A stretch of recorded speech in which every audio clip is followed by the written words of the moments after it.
So hello friends, welcome back to this new video. आज की इस वीडियो में हम कक्षा 6 की जियोग्राफी का चैप्टर नंबर 1 के एमसीक्यू जो प्रैक्टिस सेट सॉल्व करने वाले हैं एक बेसिक के रूप में। तो चलिए स्टार्ट करते हैं।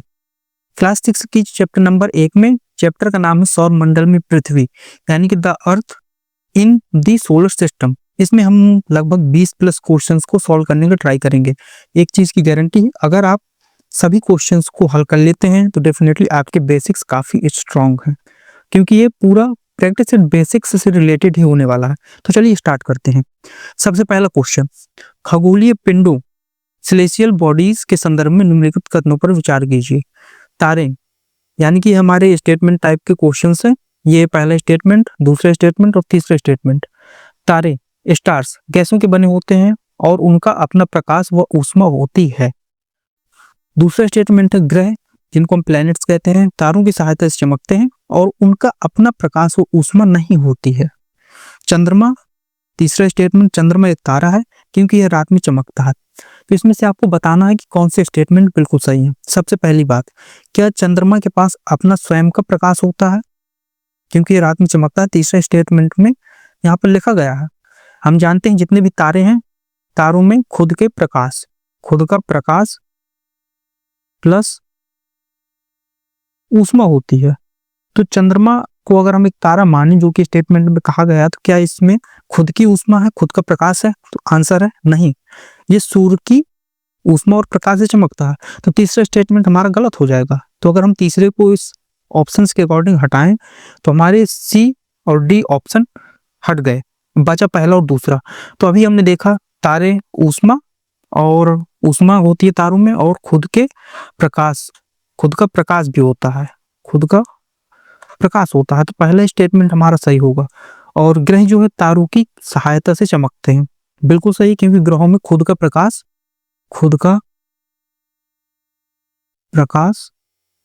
नहीं होता है, ग्रहों में खुद का प्रकाश नहीं होता है।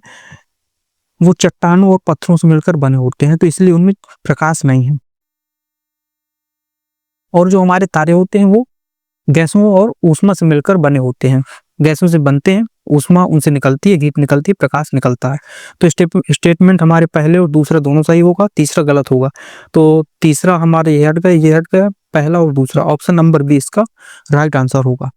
अगला क्वेश्चन है उत्तरी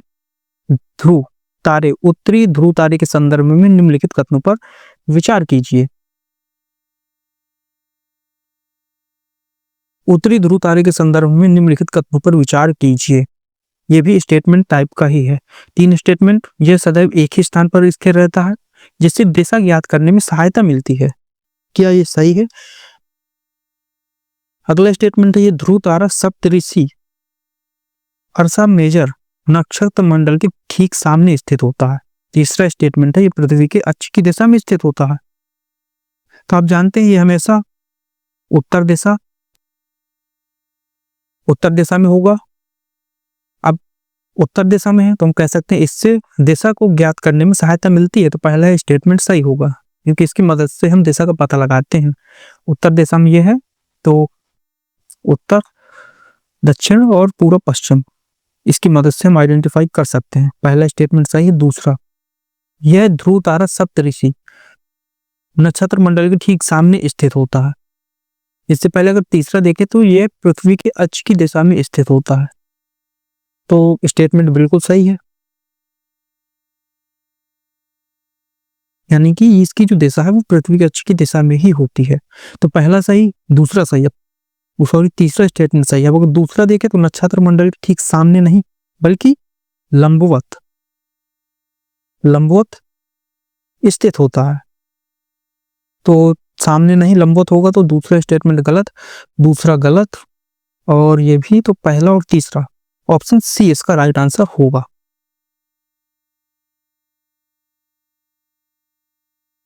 अगला क्वेश्चन है सौर मंडल के निर्माण से संबंधित क्षुद्र ग्रह जिनको एस्टेरॉइड्स के विषय में निम्नलिखित कथनों पर विचार कीजिए। क्षुद्र ग्रह बहुत छोटे पिंड होते हैं जो मुख्य रूप से मंगल और बृहस्पति की कक्षाओं के बीच पाए जाते हैं।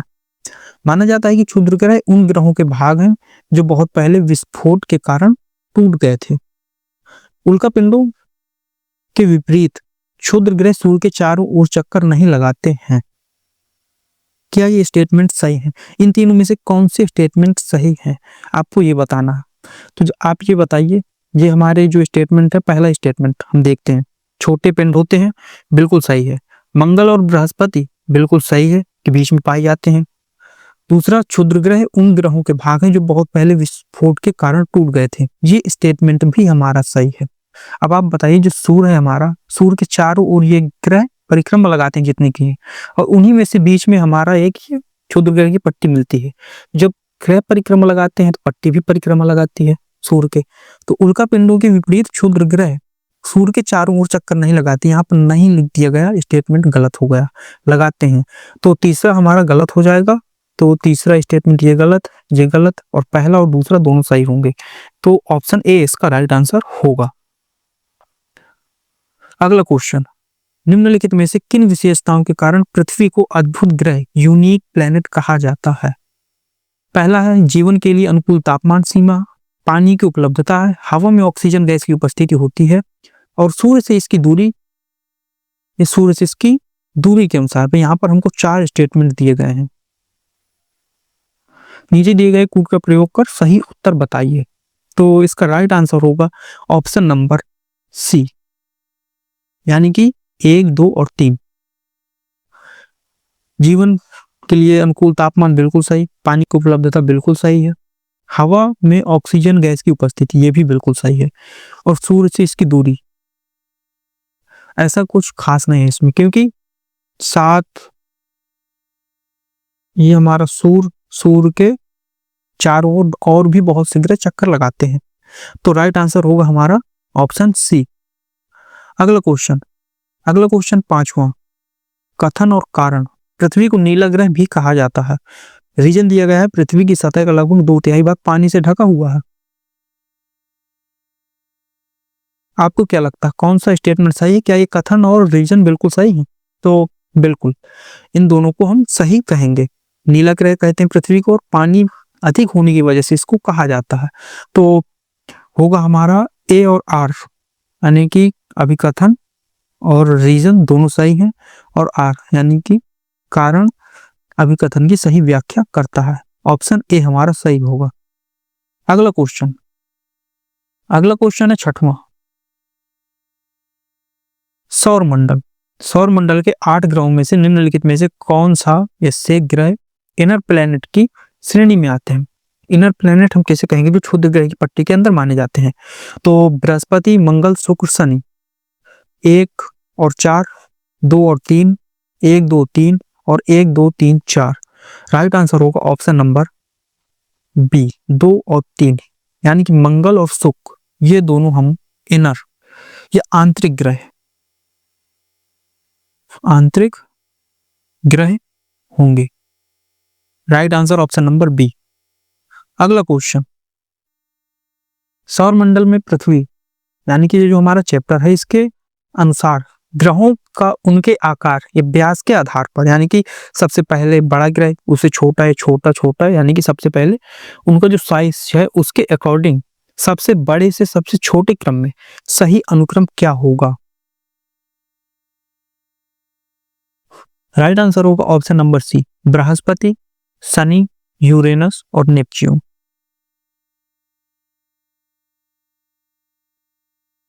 Option C. अगला क्वेश्चन है, निम्नलिखित कथनों पर विचार कीजिए। बुध ग्रह सूर्य के चारों ओर एक परिक्रमा सबसे कम समय लगभग 88 दिन में पूरी करता है। अगला स्टेटमेंट है, सूर्य ग्रह को पृथ्वी का जुड़वा ग्रह शुक्र ग्रह को पृथ्वी का जुड़वा ग्रह कहते हैं, क्योंकि इसका आकार घनत्व पृथ्वी के समान है। तीसरा स्टेटमेंट, पृथ्वी सूर्य से दूरी के क्रम में तीसरा ग्रह है और आकार में 5वां सबसे बड़ा ग्रह है। तो कौन से इनमें से सही है आपको ये बताना है।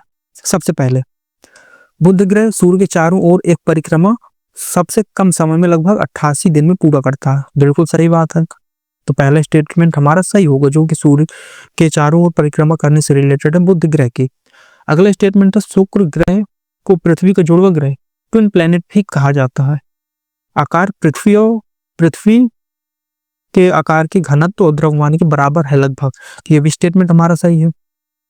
पृथ्वी सूर्य से दूरी क्रम में तीसरा ग्रह और आकार में 5वां सबसे बड़ा ग्रह है, बिल्कुल सही। तो इसका हमारा राइट आंसर होगा ऑप्शन नंबर डी। एक चीज और,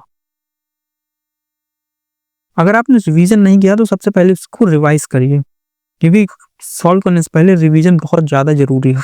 रिवीजन करने के बाद आप देखेंगे तो आपको बहुत ही सिंपल से और नॉर्मल क्वेश्चंस लगेंगे, और इसलिए हमने केवल बेसिक्स, जो बेसिक हमारी एनसीईआरटीज हैं, उसी के क्वेश्चंस तैयार किए हैं। अगला क्वेश्चन देखते हैं, 9वां। निम्नलिखित में से कौन सा कथन उपग्रह सैटेलाइट की सही परिभाषा देता है? वह खगोलीय पिंड जो सूर्य के चारों ओर एक निश्चित कक्षा में चक्कर लगाते हैं। वह खगोलीय पिंड जो ग्रहों के चारों ओर चक्कर लगाते हैं। वह खगोलीय पिंड जिसमें अपनी ऊष्मा और प्रकाश होता है। सूर्य ग्रह, उपग्रह और अन्य खगोलीय पिंडों का समूह उपग्रह कहलाता है। तो आपको बताना है इनमें से कौन सा सही है। सबसे पहले आप देखिए, वह खगोलीय पिंड जो सूर्य के चारों ओर एक निश्चित कक्षा में चक्कर लगाते हैं, तो उनको हम ग्रह कहेंगे। जो एक निश्चित कक्षा में चक्कर लगाएंगे वो ग्रह। वह खगोलीय पिंड जो ग्रहों के चारों ओर चक्कर लगाते हैं, ये हमारी राइट परिभाषा होगी ऑप्शन नंबर बी। जो ग्रहों के चारों ओर परिक्रमा लगाए उसको हम कहेंगे उपग्रह, और जिसमें ऊष्मा प्रकाश होती है वो ग्रह होंगे। पिंडों का समूह ये अलग चीज होती है हमारी। तो राइट आंसर उपग्रह क्या है? तो उपग्रह वह खगोलीय पिंड है जो सूर्य के चारों ओर चक्कर लगाते हैं, सॉरी ग्रहों के चारों ओर चक्कर लगाते हैं। ऑप्शन इसका होगा बी। अगला क्वेश्चन, क्वेश्चन नंबर 10। कथन यानी कि स्टेटमेंट, पृथ्वी से हमें चंद्रमा का केवल एक ही भाग दिखाई देता है, इसका सबसे उपयुक्त कारण क्या है? यानी कि जब आप पृथ्वी से चंद्रमा को देखते हैं रात के समय, तो आपको एक ही साइज या एक ही साइड दिखाई देती है चंद्रमा की, तो उसका रीजन पूछा जा रहा है। तो ऑप्शन है, चंद्रमा का आकार पृथ्वी के आकार का लगभग 1/4 है। चंद्रमा का परिक्रमण काल पृथ्वी के चारों ओर उसके घूर्णन काल अपने अक्ष पर से अधिक है। चंद्रमा का परिक्रमण काल पृथ्वी के चारों ओर और घूर्णन काल अपने अक्ष पर लगभग समान है। पृथ्वी अपनी धुरी पर चंद्रमा की तुलना से अधिक तेजी से घूमती है, ऐसा नहीं है। तीसरा होगा, जो हमारी चंद्रमा है और जो पृथ्वी है, चंद्रमा जितनी स्पीड से जितने समय में पृथ्वी के चक्कर लगाती है, हमारी पृथ्वी भी अपने ही अक्ष पर उतने ही टाइम पे परिक्रमा एक पूरी करती है। तो जो ये चंद्रमा का ये फेस है, पृथ्वी भी उसी तरह घूम रही है भी, तो ये दोनों फेस हमको एक साथ जाते हुए दिखाई देते हैं आमने सामने। राइट आंसर होगा option number C. Option number C, चंद्रमा का परिक्रमण काल पृथ्वी के चारों ओर और घूर्णन काल पृथ्वी अपने अक्ष पर जब घूमते समान है, इसी कारण से ये होता है। क्वेश्चन 11, कथन और रीजन का क्वेश्चन है। शुक्र ग्रह को सूर्य से दूरी के क्रम में पृथ्वी का सबसे निकटतम ग्रह माना जाता है, पड़ोसी माना जाता है। कारण है, शुक्र आकार, घनत्व और द्रव्यमान में पृथ्वी के लगभग समान है। राइट आंसर होगा ऑप्शन नंबर बी। दोनों सही हैं, लेकिन दोनों स्टेटमेंट हमारे सही हैं, लेकिन क्या व्याख्या करता है? तो व्याख्या नहीं करता सही तरीके से, उसने उसका रीजन नहीं बताया है। इसलिए ए और आर दोनों सही, लेकिन आर जो है रीजन कथन की व्याख्या नहीं करता है। अगला क्वेश्चन 12,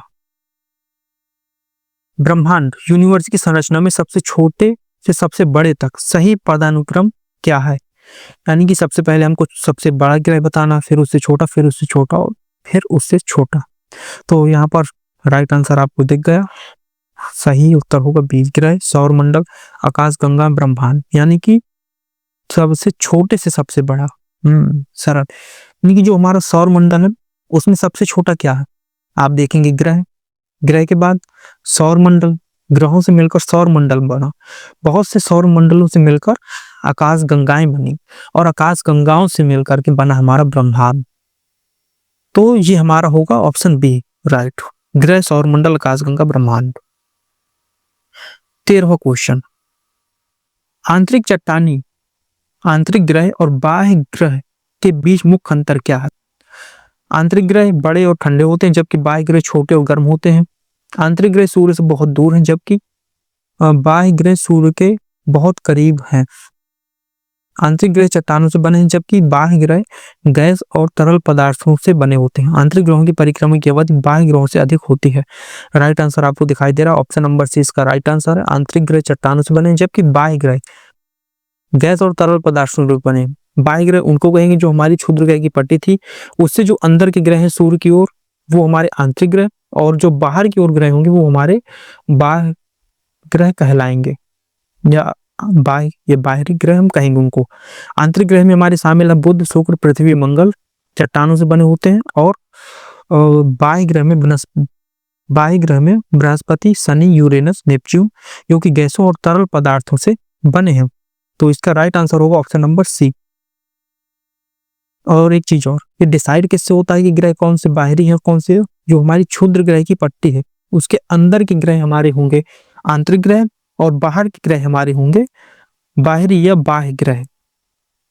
तो 13वां क्वेश्चन ये हुआ। 14वां क्वेश्चन, अगला क्वेश्चन है, निम्नलिखित खगोलीय पिंडों में से किसका अपना प्रकाश है? तो सभी जानते हैं सूर्य का।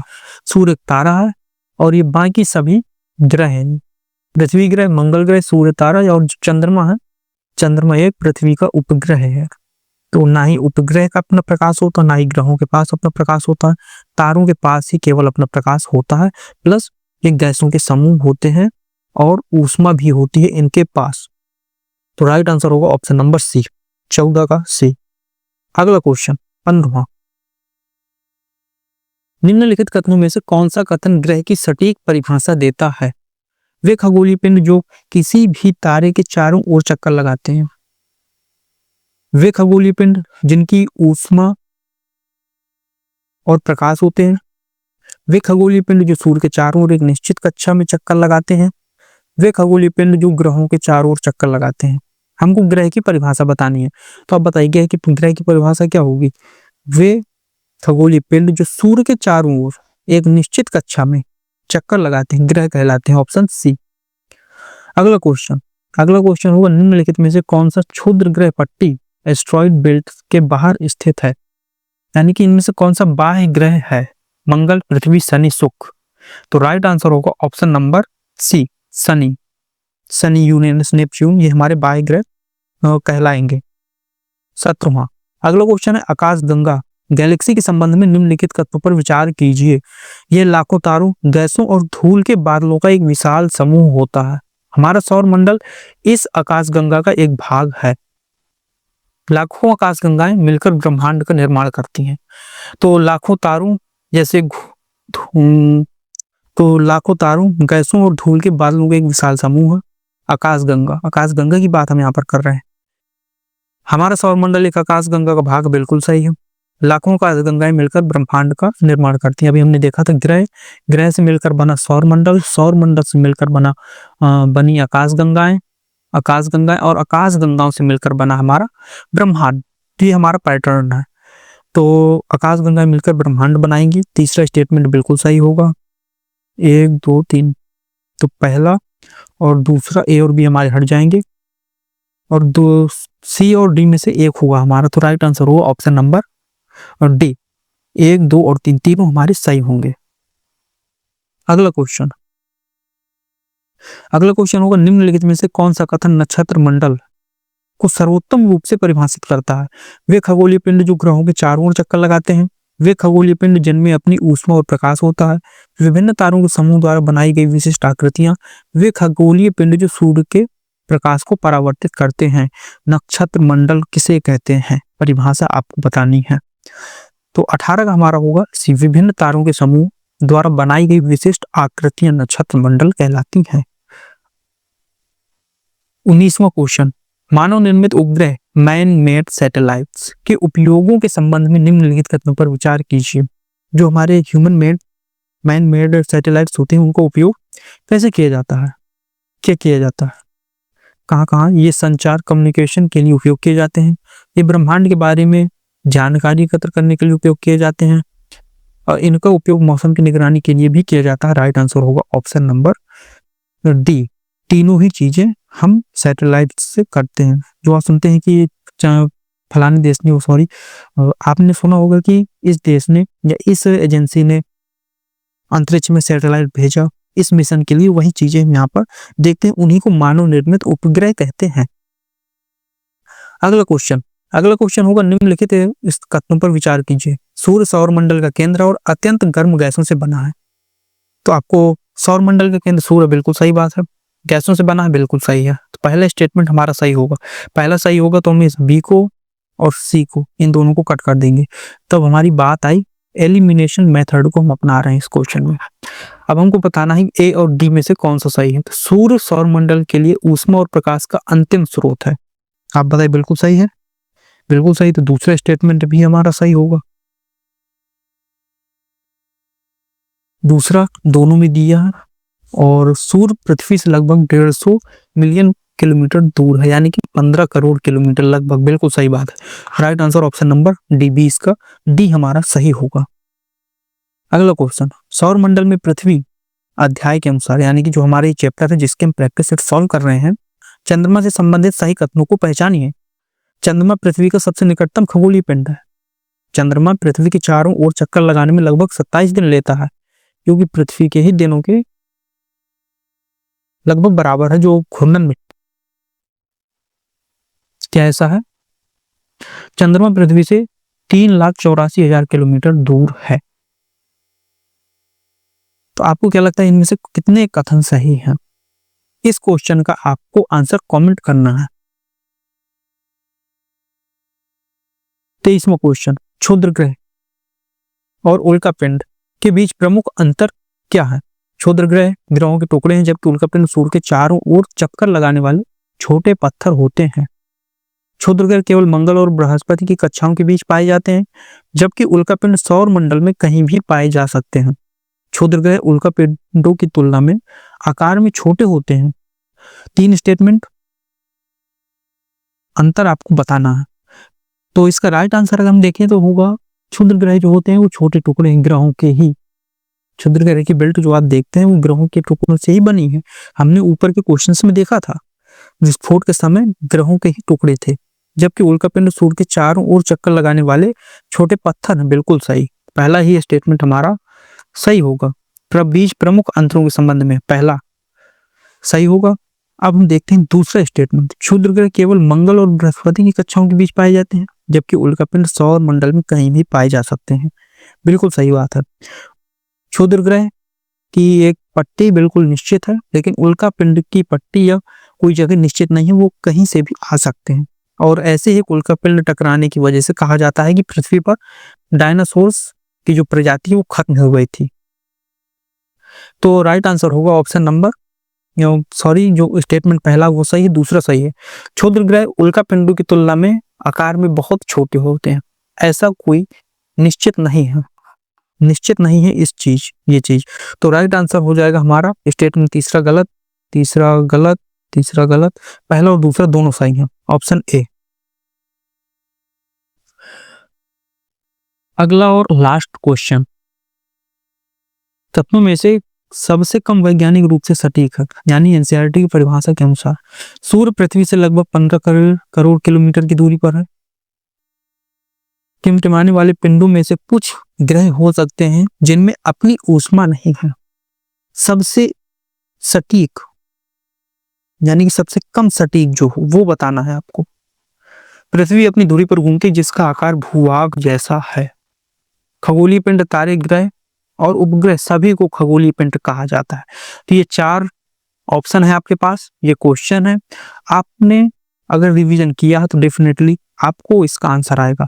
तो मैं चाहता हूं कि आप जो है इस क्वेश्चन का और 20वें शायद 21वें क्वेश्चन का आंसर आप कमेंट करें, वीडियो में कमेंट करिए। तो ये हमारा लास्ट क्वेश्चन था। इसके अलावा डेली ये एक तरीके से हम कहें, जब भी हमको टाइम मिलता है हम इस तरह की प्रैक्टिस से रिलेटेड सीरीज जरूर लेकर आएंगे। तो आप सबसे पहले चैनल को सब्सक्राइब कर लें। सब्सक्राइब करने के बाद वीडियो पसंद आए तो वीडियो को लाइक करिएगा और अपने दोस्तों के साथ शेयर करिएगा। तो आपको केवल 2 ही चीज करनी है, लाइक, शेयर, सब्सक्राइब। तो मिलते हैं अगली वीडियो में फिर से ऐसे ही इंटरेस्टिंग प्रैक्टिस सेट के साथ में, जो कि हमारा होगा जियोग्राफी में चैप्टर 2 का प्रैक्टिस सेट क्लास 6 की एनसीईआरटी का। तो थैंक्स फॉर वॉचिंग।